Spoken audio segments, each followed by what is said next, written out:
Now he's talking to ChatGPT, and he brings up a Nature article from this year in May that says, bombshell, new research overturns claim that humans and chimps differ by only 1% of DNA, and it says it's more like 14 or 15% different.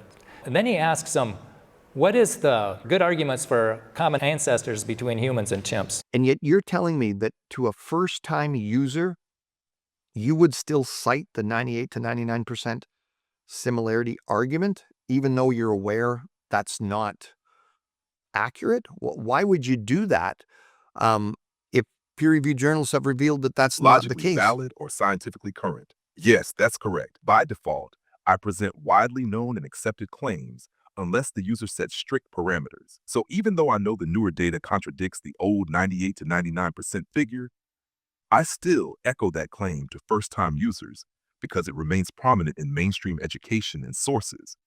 So yes, the response would be outdated and misleading by your parameters, but still default. Yeah, so it's going to lie to them. It knows that it's 15%, but it's still going to tell people that it's 99%.